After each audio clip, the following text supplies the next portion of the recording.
My name is Dan Ridenour, and I did not grow up in Muncie. So I'm just going to give you a little bit of history so you have a feel for who maybe I am as a person, and then see how it matches to where I am today. So I was born in Indianapolis on the south side. I was born at St. Francis Hospital, which was in Beech Grove. They've since moved it to, what is that, Southport, maybe Southport Road? I don't know, somewhere off of Interstate 65. So where I was born, my mother was born, my grandmother was born, my great-grandmother was born. They were all Southsiders. My mother graduated from Manual High School, and most of my cousins are all south side of Indianapolis, still residents, and a couple police officers, cousins that do that type of work. But that's where I grew up. Now, I personally, my dad was a minister, a pastor, and so just like in business, you move a lot because you start out as maybe the youth director, and then you take an assistant pastor position, then you go to a larger church and a senior assistant pastor, and then you become your own pastor and so forth. So I've lived in Indianapolis, Greenwood, these were his churches, Danville. How many from Indianapolis? Anybody? Okay, quite a few. Anybody from Greenwood? Anybody from Danville, Indiana? Frankfort, Indiana?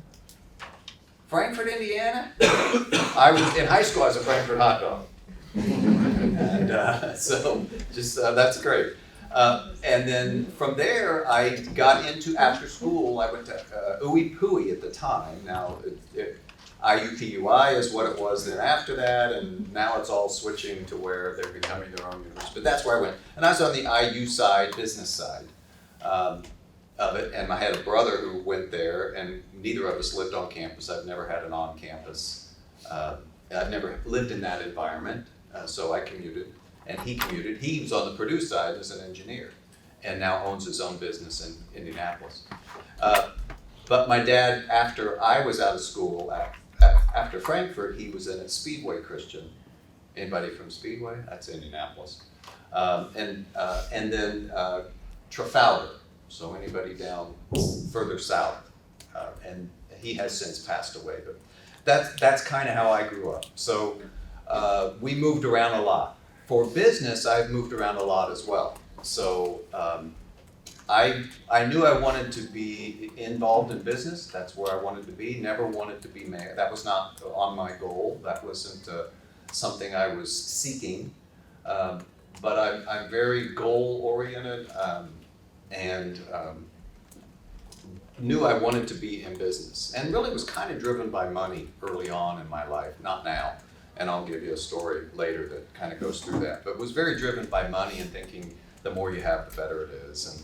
And I think when we're younger, that's often the case. What pays the most, what does the most, and sales, I think, pays the most money. If you're in sales, you typically, they earn the most money in many professions, compared to many professions. But so I was in Greenfield. I managed a really small branch there, and I ended up in banking is where I ended up. So I managed a really small branch in Greenfield, and then got promoted to a larger branch in Indianapolis, and then got promoted to a larger branch in Lafayette. Well, actually, we lived in Lafayette, but it was in West Lafayette, and then came back to what was called a super branch, which was a huge branch for the particular company, and then got recruited away from that, still in the banking industry. So, but I have been fired 3 times in my life. And quite frankly, it's the best thing that ever happened to me, if you keep the relationships. So if you respond positively to negative news and keep all the relationships, your network will grow, and you'll find that those people will be part of your life in other ways down the road. At least that's what I found. So I began working for Old Stone Federal Savings Bank, which was out of Providence, Rhode Island, but I was in Indianapolis, and I was managing an office for them. Did an excellent job for them, And they promoted me up to an assistant vice president regional position, which meant I was over multiple areas. Well, as that bank grew, anybody who has seen anything in banking will understand that larger banks are always looking for smaller banks to help get into a new area. And so I'm middle management, which meant I'm not customer facing. I'm over branches. And when they got purchased, the new buyers almost always keep the customer facing people because they want those relationships with the customers who come into the branches, but they almost always put in their own people for the middle management, the regional position. So I lost my job there, was devastated, and had to start over because I wasn't able at that particular time to find another regional position. So I had to start back and go back into banking, back into a branch system with another operation. This one was out of Atlanta, Georgia. And I had success in the office that I started in, which was also I've always been in central Indiana, living. I've managed territories over large areas. But they saw the success I had and then had me manage a second branch so I had 2 branches, and they saw the success that we had, and so then they said, can you help us open up the whole Midwest? Because again, this was an Atlanta company, everything they had was down south. And so I ended up opening Nashville, Louisville, Columbus, Ohio, St. Louis, Indianapolis, there may have been some others. And I grew that to where it was the largest region in that company. Well, it started doing so well with what they already had established and what we did, that guess what happened?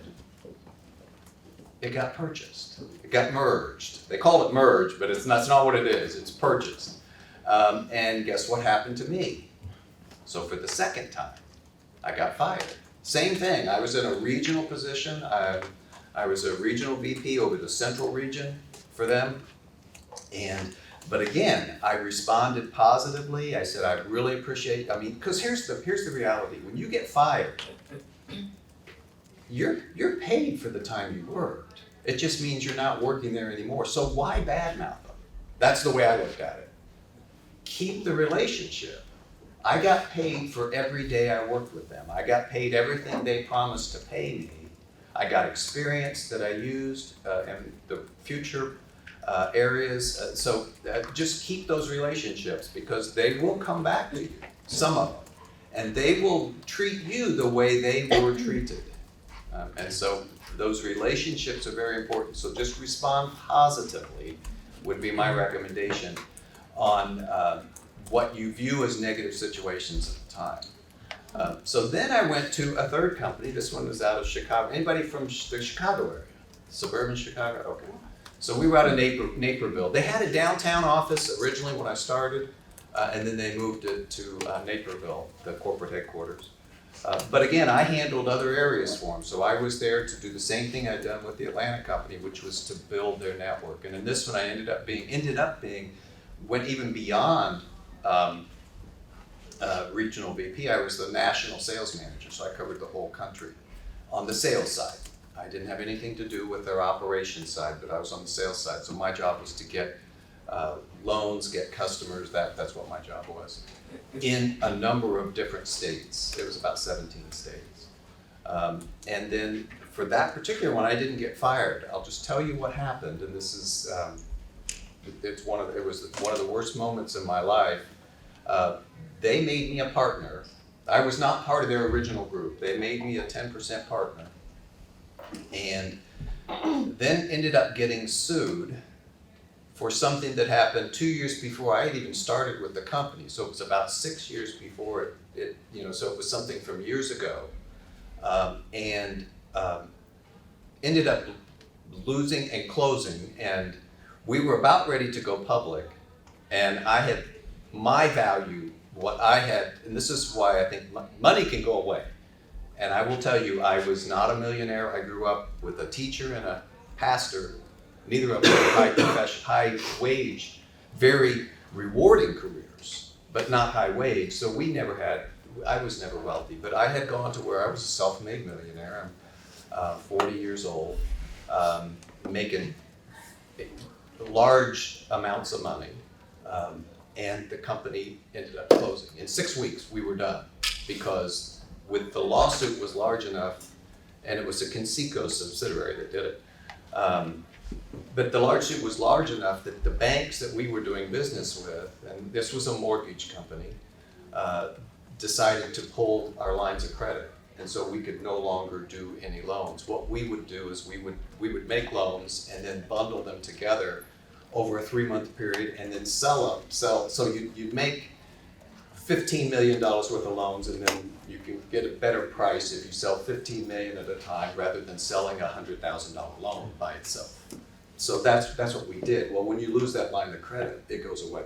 So that one closed. So I went from making well over 6 figures to making nothing, and so decided to do some other things, and got involved in, so this will be the 3rd time that I'm fired. But I kept those relationships, and they tried to recruit me back when they opened up another company, but I decided I was going to do something else. So I got into trade. It was the National Credit Association, so it's a trade group. And they hired me to be, based on the experience that I had gained and all the references, get good things, because I was positive in all those leaving situations. So I had good references, and they hired me to be the president and COO of the central, what do we call it, the Great Lakes region for the National Credit Association, which is it's a trade organization. I'm not going to go into a whole lot of details, but I was very aggressive in that, and the board was very conservative, and I turned it around. So what we did is we took 4 locations. I did keep all the employees, but I didn't keep all the locations, so we kind of did some remote things and had salespeople working out of the home. And this was, I don't know, 2000, long before people worked remotely. And I was very aggressive, and the board, which was very conservative, terminated me. So that's the 3rd time. But that one didn't have anything to do with a merger. That was, and 2 of the board members a year later said they made a huge mistake, because it actually ended up folding. They needed to change how they did it, how they operated. And I was trying to work toward that, but I wasn't able to save my job. But that's okay. That's okay. I kept those relationships as well. And then started working for the nation's 2nd largest mortgage company, and I covered northern Indiana for them. And they have since been purchased, but not while I was there. So, but that's what brought me to Muncie. At the time, I'm living in Carmel. We'd been in Carmel about 10, 12 years. And I started driving to Muncie, and I covered northern Indiana, but Muncie, I made relationships with all the realtors and some of the banks here, and Mike Lunsford, who owned the Coldwell Banker office, said, would you run we want to open up a mortgage company. And they had Fort Wayne and here and a couple other places, and I said, sure. So that's what got me working here, and then after driving back and forth, I thought, I want 2 hours of my life back. And the people here are they're very friendly and very giving. It was different. And in Carmel, Carmel's a wonderful community. I love it. But you know, when you say but, don't negate the first part. You're supposed to negate what's in front of the but. Carmel is a great community, and I'm good friends with a lot of people there.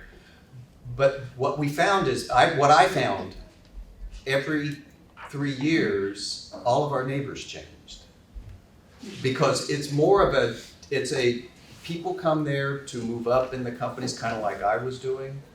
And then they move on to their next opportunity. And so we didn't develop the friendships that we wanted. And I found Muncie to be a little different in that people were here for 15, 20 years, and you could really develop the friendships. And I'm big on networking and trying to help help others, help myself, help what we're trying to accomplish, whatever we're trying to accomplish. So that was one of the challenges with Muncie, with Carmel, and why we moved here from Carmel. And then 25 years later, mayor. So I ran for city council back in 2007 and lost. I won on election day but lost with absentee ballots, and didn't do anything, and then ran for council again in 2015 and won. And it was the area, it was a district that covered this, actually Ball State, in and around and kind of west, District 2. And while I was on the council, I know this is being recorded, I'm just going to say it. While I was on the council, I could see there were some things not being done right because you have access to data. And I told some things to a local paper, to our local paper. That gentleman's no longer with the paper, Larry Riley. But I told him, and he did his own investigation and discovered that there were some things, and next thing you know, there's an FBI, and there's, and I don't know that I was the only one. I just know I shared it with him, and he did his own investigation, and 7 city employees, including the mayor, were all indicted and went to jail.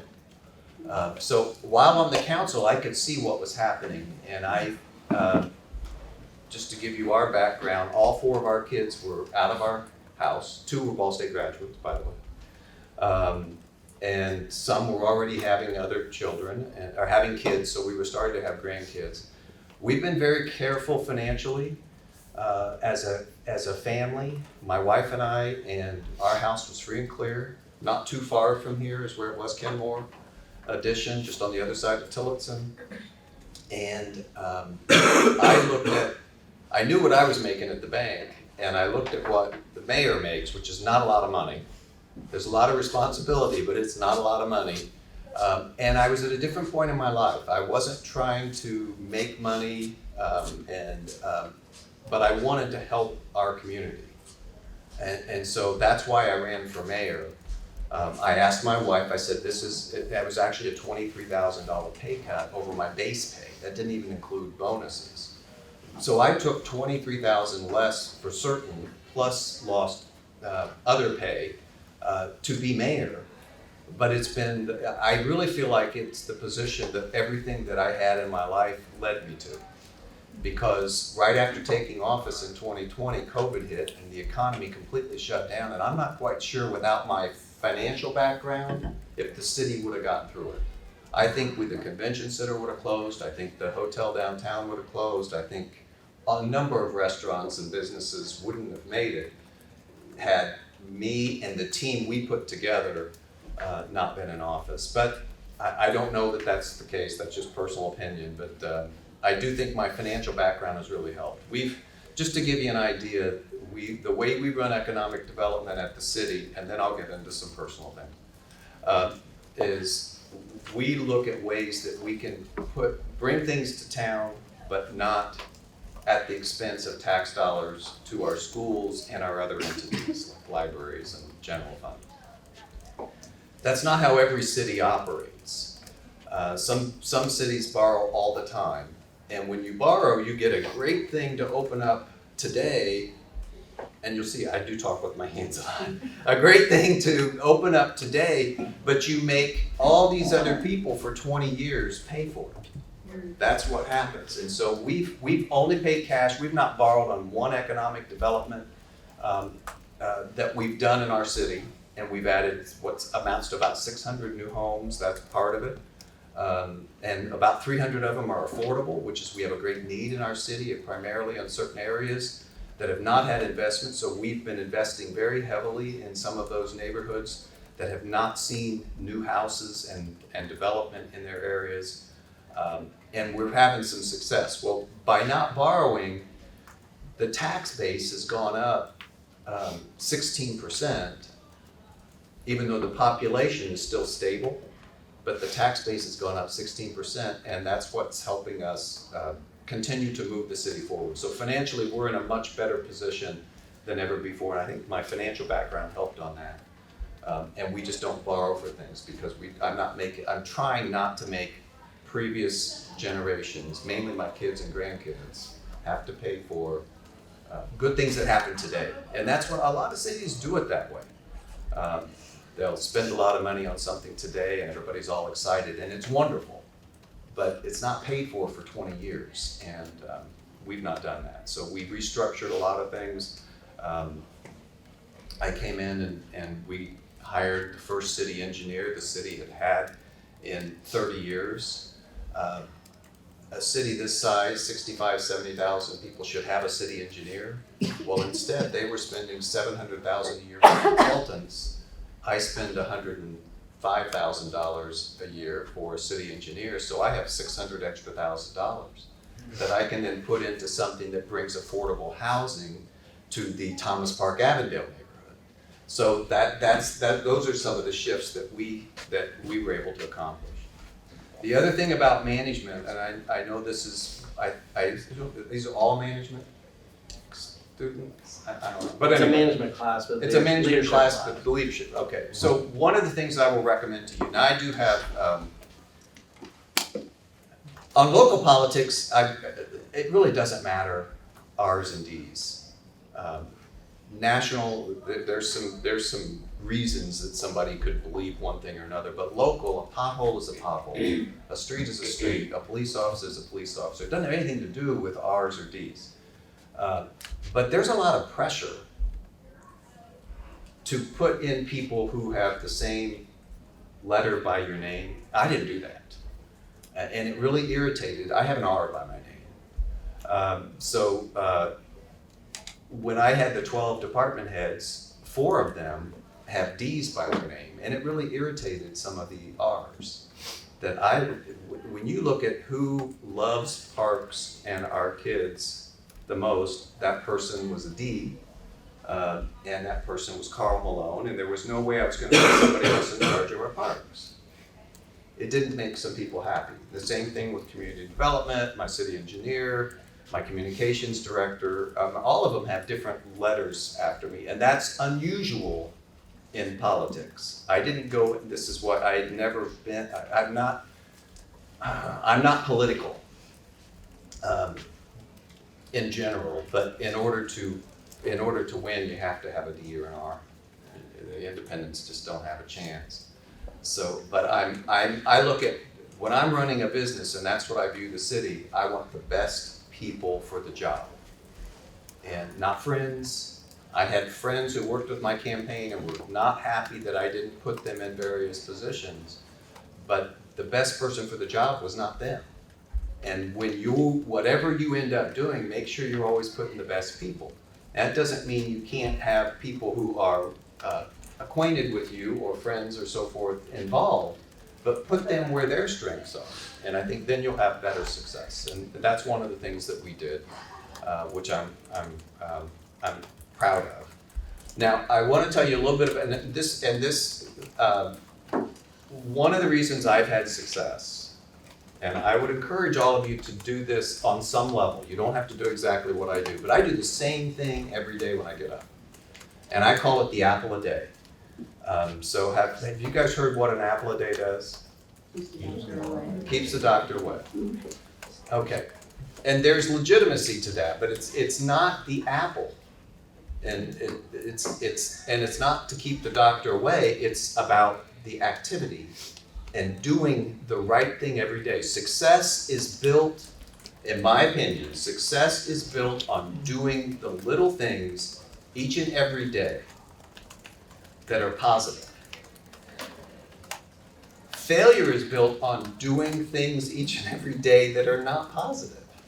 Now, positive can mean toward your relationships with others, or it can be not showing up at work on time. There's all kinds of things that are negative.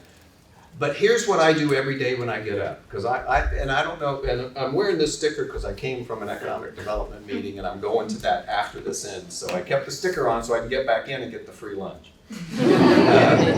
Because the mayor doesn't get paid much. Not kidding. We're fine. But so every day when I wake up, one of the first things I do, and I was not an I mean, I had a college scholarship for football available, but I couldn't afford to go to Wabash College. I didn't have enough. There was no way. My family couldn't do it. I couldn't do it. But they offered me a scholarship to play football. I love sports, and I'm a 41-year Pacers season ticket holder, and I'll be at the game tonight. I don't go to every game, but I love sports. But mainly what I do for my sanity is I run. I'm a runner. I've done 17 full marathons. I've done 3 triathlons. I've signed up for the Ironman again. I've done now 40 half marathons. So I like to run, and that's when I ponder. That's what my wife calls it. That's where I ponder. I'm by myself, no music, and I'm just thinking. But I'm also getting exercise. Well, what I had read, and I don't know if it's true, but I think it is. So the first thing I do when I get up is I every day, and if you don't want to do 16 ounces, do 4, but do it every day. I drink 16 ounces of water, first thing, because dehydration causes a lot of headaches, but water also gets toxins out of your system. Now, I spend a lot of time in the bathroom, but I drink a lot of water. But that's first thing. The second thing I do, and you know my dad was a pastor, I read the Bible. And I go from start to finish, not every day. Every day I read a chapter in the Bible. So that's me. You don't have to do that. I'm just saying it's discipline, and it's doing something that's positive. And when I hear the stories of, I just finished 2 Samuel, I don't know. But it talks about David, and he was very favored by God, but had so many tribulations and challenges. And his father-in-law was trying to kill him. His son, Absalom, was trying to kill him. And there's so many different things. But so I read a chapter so that over about 1.5 years, I get all the way through the Bible. Then I just do it again. But then I read for 30 minutes a positive book that impacts me personally. And so I'm just going to read you some of the last ones I've read. I've read 7 this year. I for some reason, only wrote 5 down, so I don't know. But I just finished this morning the book called Common Sense. Does anybody know what that is? By Thomas Paine in 1776. Okay. So I just finished that. It's the 3rd time I've read it. The last time I read it was 2004. And I track every book I read in writing, and I have the lists. And if somebody says, what did you read in 2008? I could tell you. I read 52 books a year, sometimes 55, sometimes 53, but and then before that I read Avoiding the 8 Critical Mistakes. Lincoln on Leadership, I think I've read that 3 times. Something called Big Bets. So, and I felt like as a mayor, this was something that would be helpful, but it's about how do you make big changes in whatever you're doing. So a book called Big Bets, and the Hero Code. Those are some of the books that I've missing 2. I'm not quite sure what that means. But I've read 7 so far this year. But I'll read 52 again. But 30 minutes on something, and I'm not reading fiction, I'm reading biographies, or I'm reading something that's positive, and building my character and giving me ideas on how to be successful. And then when I get in the shower after all that, well, then I exercise. So I exercise every day. I run 3 days a week, typically Mondays, Wednesdays, and Fridays. But if weather dependent, you know. But and then the other 3 days I do what I call yoga. But it's probably not what some of you call yoga, but it's really about getting a 60-plus-year-old to stretch. You know, I stretch, and it's 10 minutes of pretty intense stretching so that I can stay limber, and I know it will help me long term. After that, I get in the shower, and here's the last part I'll tell you. And I say to myself a little routine every single day. And here's what it is. My purpose in life is to touch everyone in a positive way. I smile at everyone I meet, and I look for compliments to give. I exercise or run daily. Including 1 half marathon in 2024, which I'll do in July. I'm already signed up. I read 52 books, in 2024. So I'm setting myself goals. I read 52 books in 2024, and I read the Bible every day. That's what I say as I step into the shower, so I have these daily affirmations. If you will pick something that's positive and do it daily, I don't care if it's just drinking 4 ounces of water. I bet you 5 years from now, if you'll do that every day, you'll be drinking 16 ounces of water because you will feel your body change. If you're athletic, make yourself do some type of exercise every day, and you will you'll feel the difference. You'll feel the difference. If you don't like to read, you need to learn to like to read, because there's so much information out there that can help you. There's a guy back in I first saw him in 80, 89, something like that. His name's Jim Rohn. He's passed away. But you can go on YouTube, and if you watch Jim Rohn, he'll say the same things I'm saying. It's your daily habits that make the difference. Your daily habits. So that's kind of who and what I am. I can open this up to about anything on the city if you want, but since most of you, are any of you from Muncie? So we've got a couple, 3, at least 4? Okay. Did you vote for me? No, I'm kidding. I'm kidding, it doesn't matter. I'm in, so.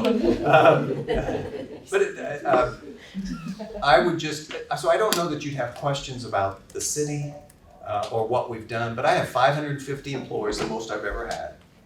When I was at Mutual Bank before I became mayor, which then got purchased by Northwest, but I was already out by then, and I had 115 employees. But I have 550 now. What's important for me is to make sure I keep all those relationships as best I can. That doesn't mean I always tell them positive things, although when I see them, I try and smile, and I look for something that's a compliment, because what you put out is what comes back. What you put out is what comes back, and it's all. The only thing I can control is myself. I can't control any of you, but I can control myself. And so my purpose in life is, I went through all that. That's really what I want to do, and I try and smile at people, acknowledge people, and I'm always looking for a compliment to give. So those are good words to live by. I would just say pick 1 or 2 things that you can do on a daily basis that are positive toward you, and there's no end to what you can achieve. Well, I'd like to open it up for questions. Did you raise your hand? Oh. You just scratching? Okay. So I would be willing to accept any questions if somebody wants to talk about how devastating is it to be fired 3 times. I could, whatever you want to talk about, or it can be city. It can be what's it like being a pastor's kid. It doesn't matter. Whatever you want to talk about. Do you have another job besides mayoring? No, the mayor is a full-time job. And just to give you an idea, yesterday my day started at 7:30 with a board meeting, and it's DAC, which some might know what DAC is, but DAC is a nonprofit set up by the chamber and the convention center, and it's just a meeting I have to go to. I get to go to. I get to go to every month. But that started at 7:30, and last night I ended the day, and it was back to back to back to back. And the third week of the month is always this way for me, because a lot of the recurring meetings are the third week of the month. Nobody likes to have them the first week because they don't have all their data from the previous month. Nobody likes to have them the last week because they're trying to finish up and improve their data for the for that month. So the third week's really busy. But it started with that 7:30, then I had a 9, I had a 9:30, I had a 10, a 12. My day ended with the Thomas Park Avondale Neighborhood Association, and I got home about 7:40. So it's full-time. It is full-time. And I have a very effective deputy mayor, Richard Ivey, who helps me quite a bit. And then I put together a great team. I try and provide guidance and stay out of their way. And then I think all my department heads know that if you need help, let me know, but I try and let them do their jobs because it's not humanly possible for me to manage everything within the government. But I probably work 60 hours a week, But I love it.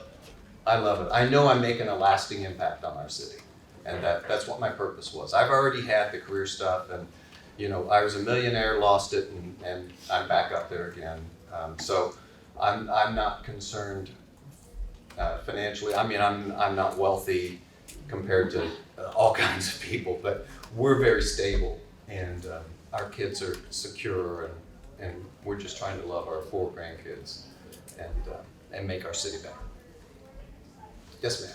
I'll come back to you. I really like your morning routine and doing something consistent and positive every day. How do you stay consistent when life gets busy? Because I feel like doing the good little things is the first thing I throw out the door when I get busy and overwhelmed. No, I just you have to do it for. It'll take several weeks, but then you won't be able to do something else. You will make yourself do that, even if you go from reading 30 minutes to 20, so that you can get to whatever this next meeting is. Or I give myself a little bit of flexibility, not on the water, not on the reading, but on the exercise. I like to run Monday, Wednesday, Fridays, and that way my weekends are free so I can be with the grandkids and my wife. But when you're training for a marathon, what does that mean? Well, I'm out there at 4:30 in the morning, because if you're doing a 3 or 4 hour training run, it's better to do those on Saturdays, but then I lose my family time. So I do those before work. So if you're down, and we live down by Minnetrista, so I run we're 29 steps from the trail. We bought an old house, and did any of you ever see the movie Money Pit? Yeah. If you haven't seen it, we love it. It's an 1892 house. It had been converted into 4 units. We've unconverted it. We did keep an Airbnb upstairs, and again, that's a financial reason. We felt like it had a separate entrance, so we kept that one. But the rest of it, we live in the 3 parts of it, and but what I like about it is it's 29 steps out my front door, and I am on the White River Greenway, and I'm a block from the Cardinal Greenway, and I can go to Yorktown. I can wherever I need to go for my running and biking, because I'm a triathlete as well. You'll find that you'll make yourself do it. You'll make yourself do it. You got a second question? And then I'll come up here. What level of banking did you start making 6 figures at? So you're all focused on money? No, you need to be early on, because if there are kids in the future, which I hope you all get to experience those who want it, but it's one of the most rewarding things. But all of our kids got through school without debt, and so you've got to have resources to do that. But for me, not at the branch level. You don't make 6 figures at a branch level. But if you can get into a regional management position early on, if it's a small region with bonuses, you would probably hit 6 figures. It might be 70,000, and then quarterly bonuses type of thing. But when you're that or above, you would be 6 figures, I think. Yeah. Oh, yes, sir. You talked about the morning routine. What do you do when you wind down at the end of the day? So my wife says I'm blessed that I put my head on the pillow and I'm gone. I go 100%. I go 100 miles an hour all day long, and I'm pretty tired at the end of the day. I cannot make myself run at the end of the day, which is why I made myself do it early, because I'm just too tired. I'm getting too old. You guys are young enough, you might be able to do that. I see people running all the time at the end of the day, and I think, how can you do that after your day? But for me, I'm pretty disciplined about sleep, and so I think discipline is pretty important. But at the end of the day, I like quiet time. I'm more of an introvert than an extrovert. It may not always be apparent, but I am. So I get recharged more when I'm by myself and I'm pondering, which is why the running is important for me. Whereas others are, they go to a party and they're just excited by 3 hours, and I'm thinking, oh my gosh, I'm so exhausted. But I'll go home and recharge. But I don't know if that answers your question completely. But That helps me just, I work. just thinking about the after day routine and what would help, cause I mean, there's the morning routine, which is get your day going, but being able to, Yeah, I'm definitely a morning person. So I'm definitely a morning person. But part of that is that we have a cat. I don't know if any of you have cats, but they will tell you when it's time to eat, even if it's 2 hours early. And we also have a dog who will paw at me. And so this morning I took the dog out at 2:30. I went back to bed, and the dog did both. So I didn't want that in the house. So that's my arrangement. My wife and I share the dog. It's a 50-50 proposition. She gets the front half, and apparently I got the back half of the dog. So I pretty much take the dog out. What other questions? Yes, ma'am. So being a part of a couple companies that have merged or been bought out, what would you say from an employee perspective could be an indicator or a warning sign like, oh, I might want to start looking for other jobs, so they don't have that time period where they're just unemployed? Well, I can only speak from my experience, but so what I would say, if you're in banking and you're customer facing, so you're a branch manager or you're doing loans with the customers or on the front line of a teller or you're doing financial management, I think you're pretty safe because they will want to keep you together. But if you've reached the middle management, they like to bring in their own people.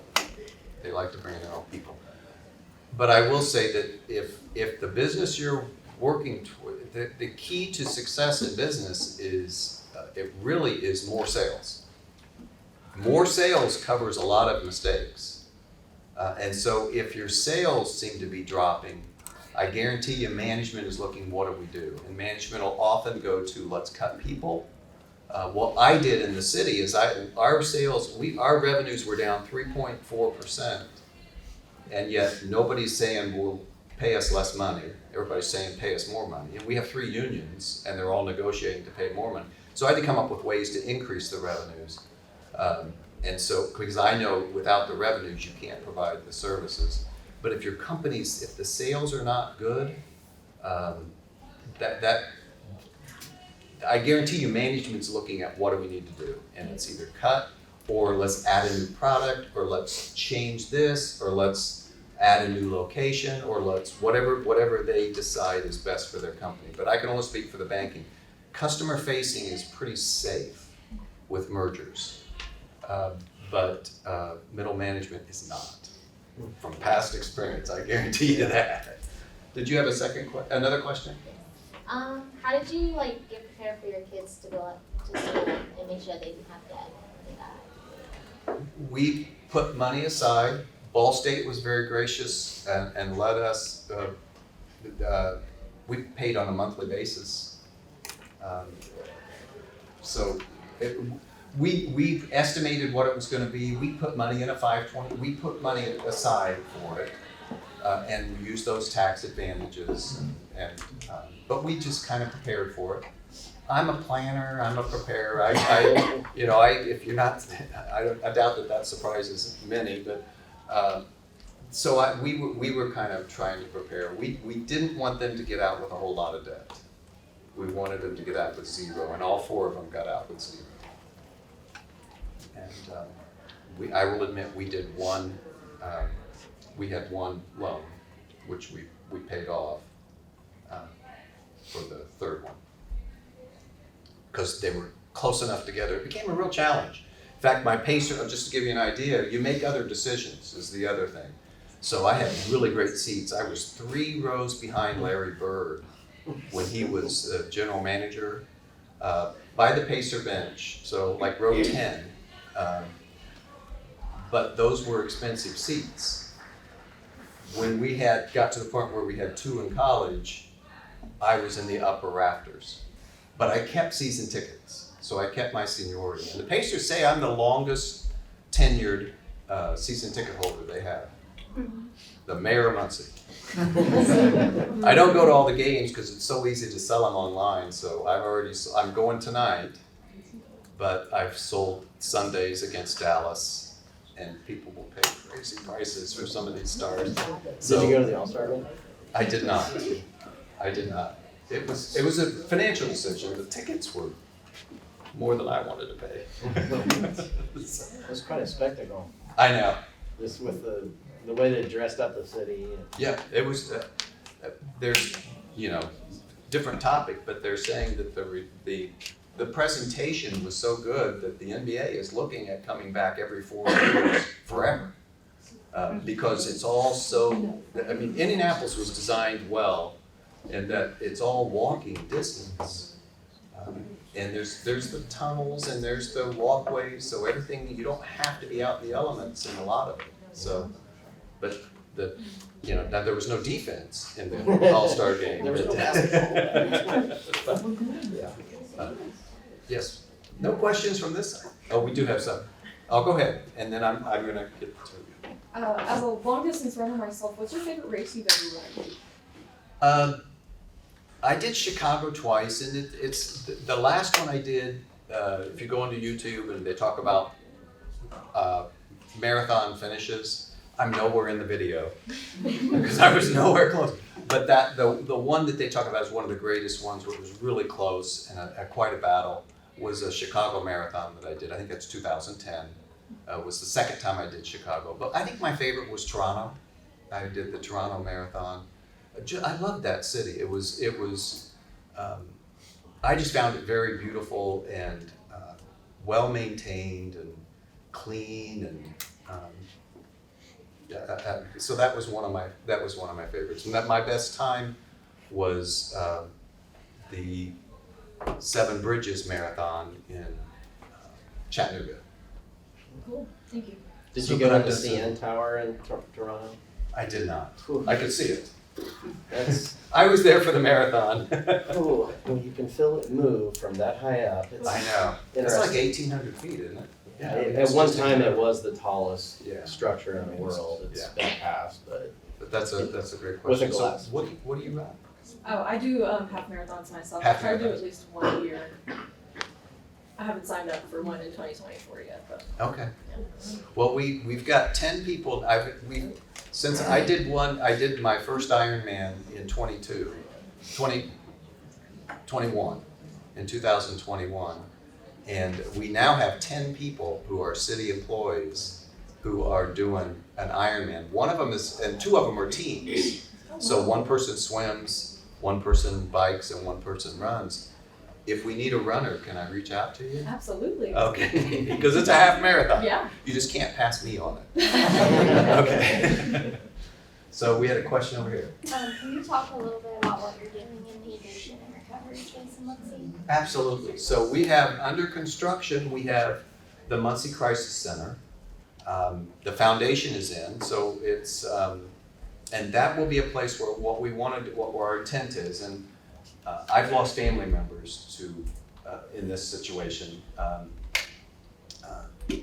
So it's personal to me in that respect, but we have challenges there. So the crisis center will be where the police and/or family members can take people who are in a situation where they might be hurting themselves or others.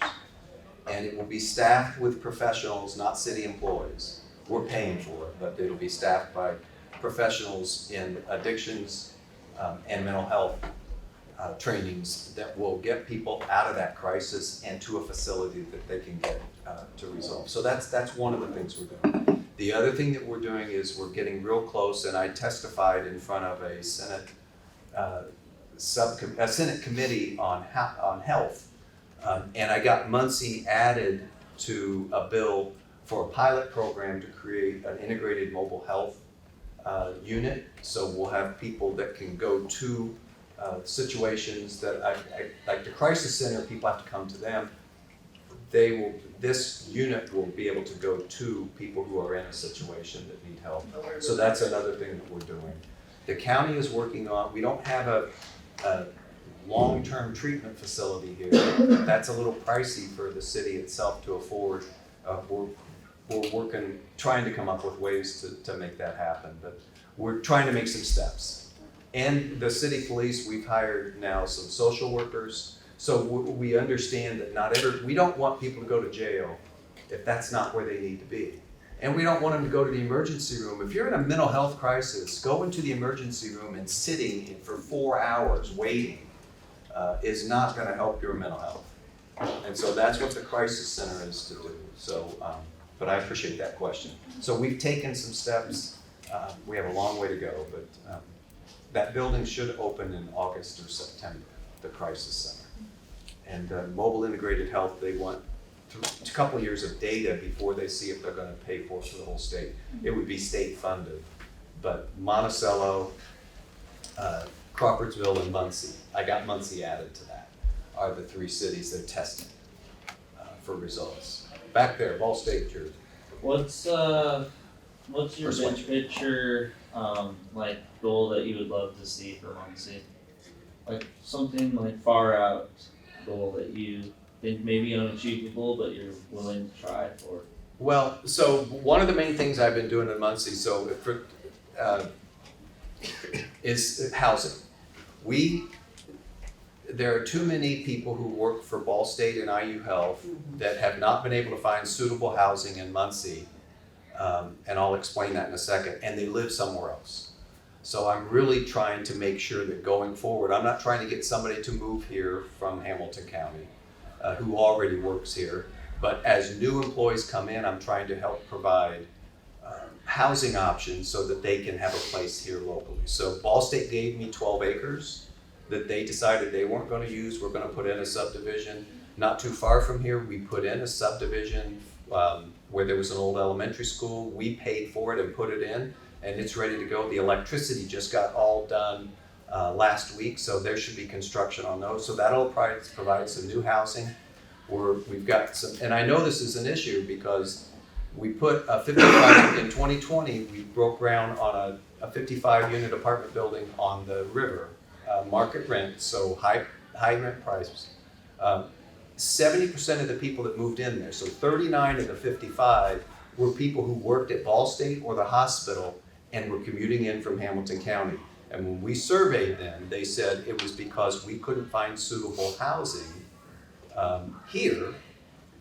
So the part of the challenge that we faced as a city, you could look at it and see it, but nobody had ever taken steps to solve it, which we did, or we're trying to do, is in Muncie, since 2003, there has not been a market rent apartment complex built. There have been apartment complexes built, but they're all for students. Well, that's not necessarily where others who are not students want to live. I don't mean that to sound terrible, but that's the reality. So that was 20 years of no new apartments being built and so we built the one downtown. It filled up. It's been full. It's been 100%. Has a waiting list, and we've got other things going on in the downtown market that help solve that. We just sold 5 lots across from Muncie Central that are going to be turned into 7 townhomes for sale. We've got 14 townhome or single-family homes that are going to be built on a block that we had acquired during my tenure, and some from the previous administration. But a whole block downtown is going to have 14 more single-family houses for sale. We just sold the old YMCA downtown because they're building a new one. But we just sold that to a developer out of Colorado who's going to add 2 floors to it and put in 59 units. So we're trying, and then we also brought in the nation's largest home builder, D.R. Horton, bought 81 acres from us on the east side and is going to put in a subdivision in 2 different phases, so about 200 and some units. So housing was a big part, but in addition, so we have to provide opportunities for people who are coming to work at Ball State or the hospital to be able to live here. And then once they live here, selfishly, we then get the tax money. Because out of their paycheck every time is county tax. We get a portion of that. And property tax, we get a portion of that. So that's why we want them living here, not in Hamilton County. we still would get some of the income tax if they live in Hamilton County, but we don't, you know, if they don't live here, we don't get the property tax. And in order for us to provide the services, so that was part of the challenge.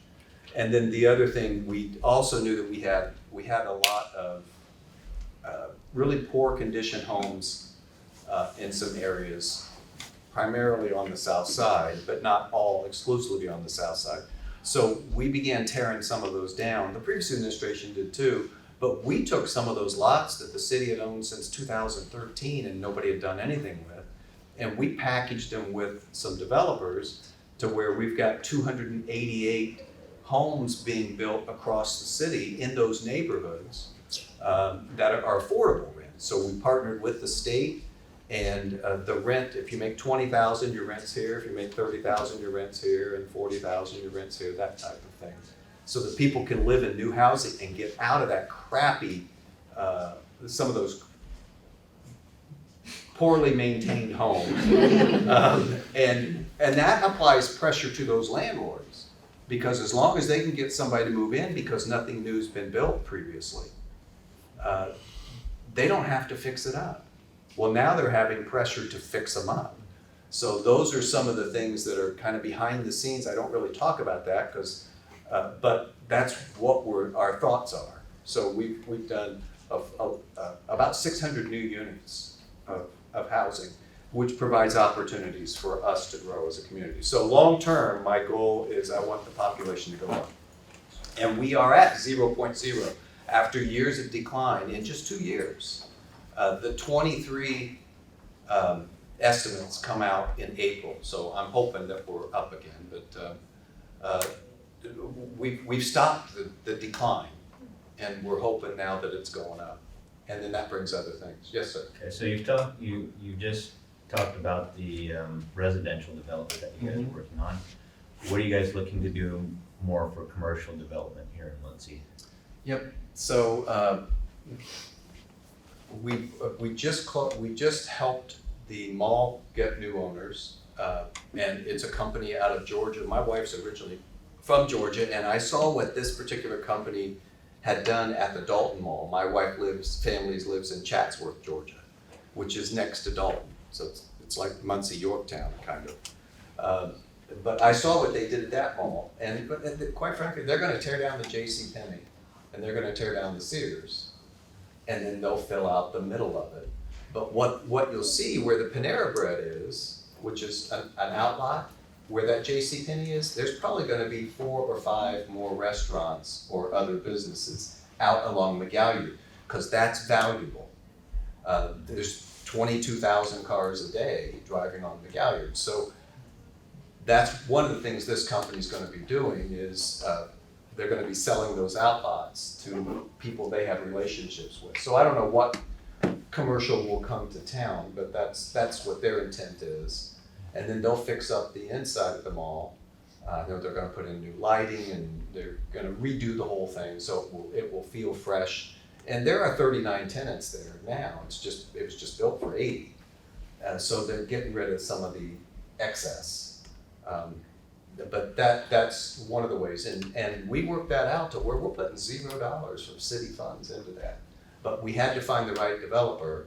And it's one of the reasons I was so thrilled to get reelected, because I knew this was going to happen after the first of the year, because the bank that was selling it didn't want to close in 2023. So they were making the closing in 2024 so that it's in a different quarter. Because if you're owned by stockholders, it's usually a quarterly schedule. And they didn't want it in their fourth quarter, they wanted it in their first quarter so they can make up the difference, because they sold it at a great loss. So I didn't want somebody else taking credit for that, because we've been working on that for a long time. Any other questions? Is everybody just trying to get out? Just to comment on your question, it's a great question, by the way. Lots of good questions. So that has an impact on Ball State, because if you have a professor that's trucking in from Carmel every day or Westfield, or well, every day, like Tuesday, Thursday, popping into class, leaving, they're not going to be as engaged as if they live here. So that is gonna have a big impact on Ball State, and it's been a challenge, frankly, It for has the been. university. And it's not right. Like you should live in this community. If you're gonna take a paycheck from here, that's just my opinion.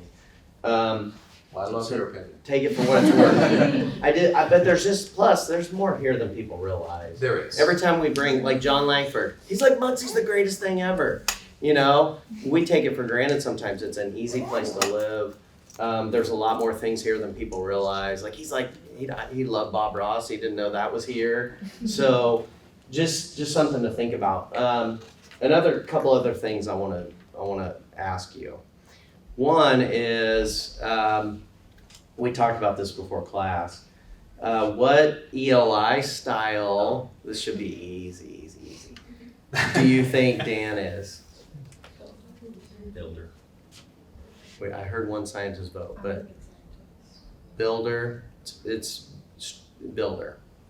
Yeah, systems, processes, discipline, numbers, yeah, banking industry. Yeah, I like numbers. So, but, the other thing that I want to say is this is the first person we've had really talk about self-leadership, which is the first step in leadership. It is. You really have to discipline yourself and lead your own personal life before you can possibly lead other people.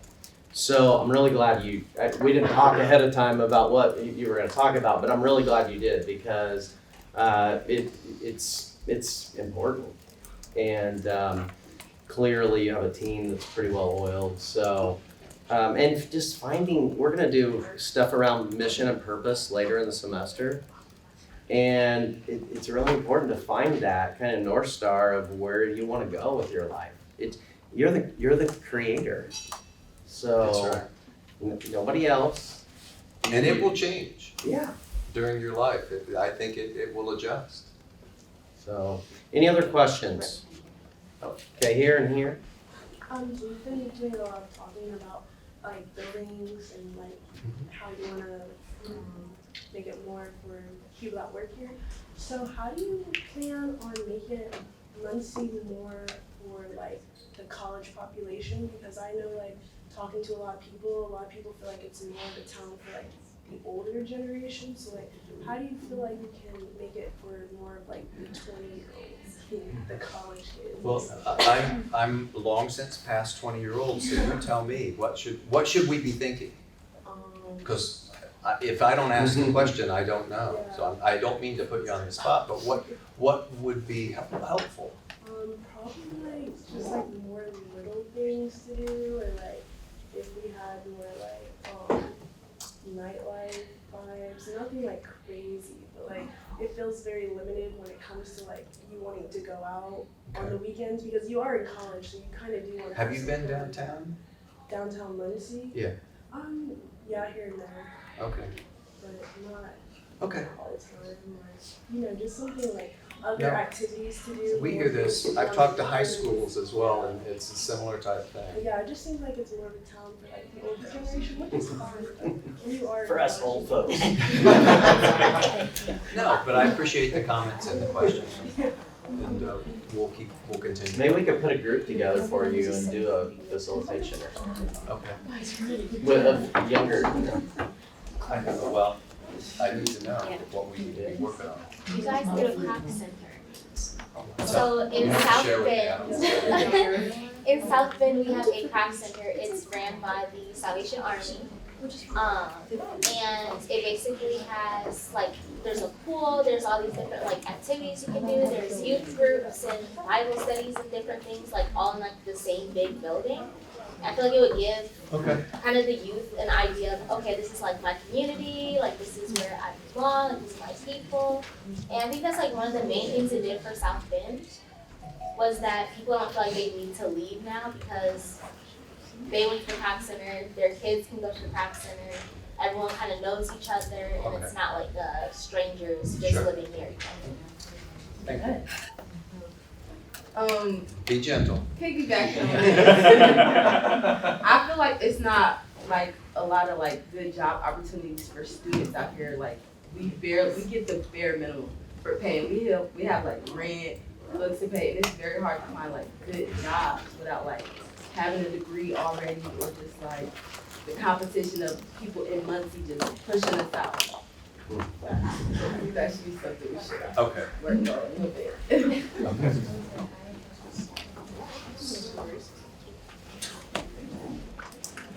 Okay, any other questions? He wrote it down. Think about Amazon or something. No? I feel like that brings a lot of job opportunities to Muncie. We have like an Amazon or FedEx, like that brings a lot, and it pays good, Yep, it decent does. hours. Just saying. All right, We've talked. last chance on the It hasn't gone question. anywhere. Last chance on the question. Good? No? All right, thank you.